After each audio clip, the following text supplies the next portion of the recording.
नमस्कार मेरे प्यारे साथियों, मैं मनीष देव आप सभी का आपके अपने यूट्यूब चैनल श्री धन राधे मोहन श्री एग्ज़ाम गुरु पर हार्दिक स्वागत करता हूं। दोस्तों, आज हम ऋग्वेद के भाग 2 पर चर्चा करेंगे।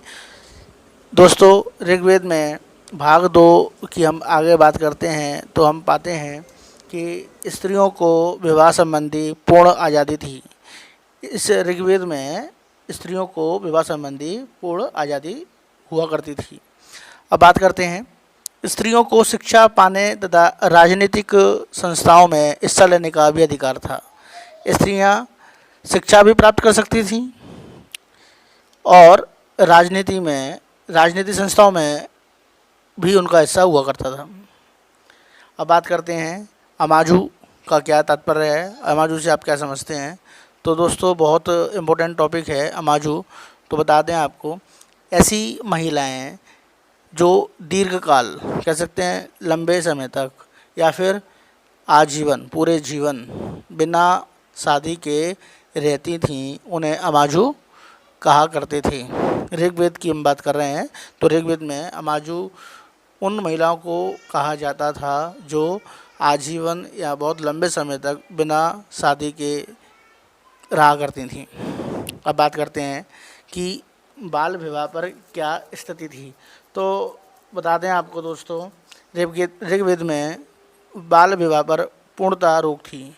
बाल विवाह नहीं कर सकते थे। तो उसमें थी है, ज़रा हम इसे करेक्ट कर देते हैं। अब बात करते हैं कि अंतर्जातीय शादियाँ होती थीं या नहीं। तो बता दें आपको दोस्तों, ऋग्वेद में अंतर्जातीय शादियाँ होती थीं, उस पर कोई रोक नहीं थी। अब बात करते हैं सती प्रथा, उसमें अभी तक मतलब कह सकते हैं कि ऋग्वेद में सती प्रथा का कोई उदाहरण नहीं मिलता।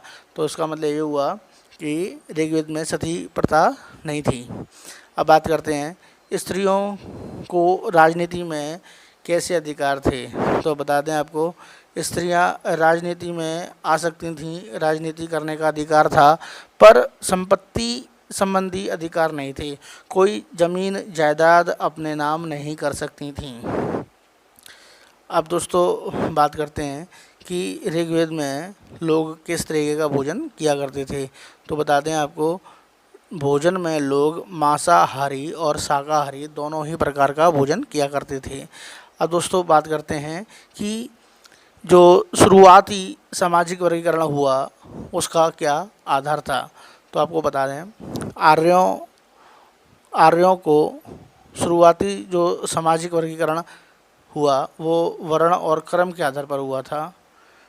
और आर्यों के 3 प्रमुख वर्ग थे। नंबर 1 ब्राह्मण, नंबर 2 क्षत्रिय, नंबर 3 वैश्य।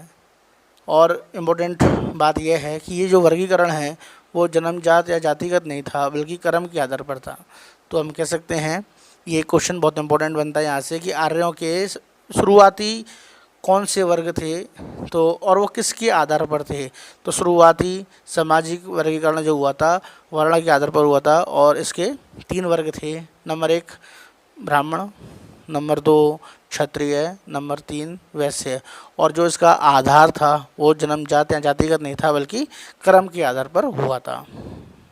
साथियों, अब पढ़ लेते हैं ऋग्वेद में देवताओं के लिए ऋचाओं की संख्या कितनी कितनी दी हुई है। तो बता दें आपको, ऋग्वेद में इंद्रदेव के लिए 250 ऋचाओं की रचना की गई है, जबकि अग्नि देवता के लिए 200 ऋचाओं की रचना की गई है। दोस्तों बता दूं मैं आपको, ये प्रश्न कई बार एग्ज़ाम में पूछा भी गया है। बता दें आपको हम कि ऋग्वेद में इंद्रदेव के लिए 250 ऋचाओं की रचना की गई है और अग्नि देवता के लिए 200 ऋचाओं की रचना की गई है। अब दोस्तों आगे बढ़ते हैं। चातुर्वर्ण समाज की कल्पना का प्रारंभिक स्रोत क्या है।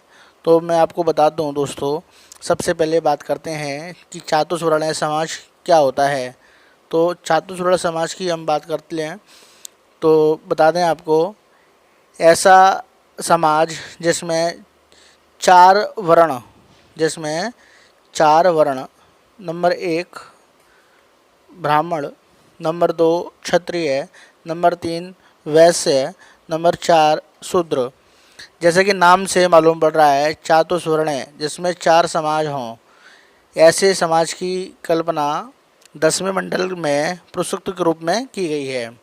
दोस्तों इसमें कहा गया है कि ब्रह्मा के मुख से, बहुत इंपॉर्टेंट बात बता रहे हैं दोस्तों आपको, ब्रह्मा के मुख से ब्राह्मण, ब्रह्मा के भुजाओं से क्षत्रिय और ब्रह्मा के जांघों से, कह सकते हैं जंघाओं से वैश्य और चरणों से शूद्रों की उत्पत्ति हुई है। ऐसा चातुर्वर्ण समाज की परिकल्पना है। दोस्तों अब बात करते हैं कि ऋग्वेद में जो लोग थे उनकी वेशभूषा क्या थी।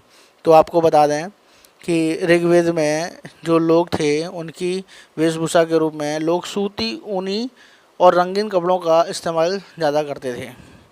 सूती, ऊनी और रंगीन कपड़ों का इस्तेमाल ज़्यादा करते थे। अब बात करते हैं कि ऋग्वेद में जो लोग थे उनका मुख्य पीने का पदार्थ, पेय पदार्थ क्या था। तो बता दें आपको, सोमरस, जिस एक मादक पदार्थ के रूप में भी होता है, इसकी ज़्यादा खपत थी। ऋग्वेद में पेय पदार्थ सोमरस के रूप में हुआ करता था। अब दोस्तों बात करते हैं कि ऋग्वेद में आभूषण क्या थे। तो स्त्री व पुरुष दोनों ही सोने व चांदी, तांबे, हाथी दांत व मूल्यवान पत्थरों के आभूषण पहनते थे। इम्पोर्टेंट क्वेश्चन है, पूछा भी गया कई बार दोस्तों कि ऋग्वेद में आभूषण के रूप में स्त्री व पुरुष किसका इस्तेमाल करते थे। तो बेहद इम्पोर्टेंट है, स्त्री व पुरुष दोनों ही सोने, चांदी, तांबे, हाथी दांत व मूल्यवान पत्थरों के आभूषण पहनते थे। अब दोस्तों आगे बात कर लेते हैं कि ऋग्वेद में मनोरंजन के क्या साधन थे। बहुत इंपॉर्टेंट क्वेश्चन है यहाँ से और कई बार पूछा भी गया है। मनोरंजन के साधन के रूप में संगीत गायन, संगीत वादन, चौपड़, शिकार, अश्वधावन शामिल थे। बेहद इम्पोर्टेंट है, एक बार फिर देख लें आप कि मनोरंजन के साधन के रूप में ऋग्वेद में चौपड़, शिकार, अश्वधावन मतलब घोड़ा रेस कह सकते हैं हम, और संगीत गायन, संगीत वादन मुख्य मनोरंजन के साधन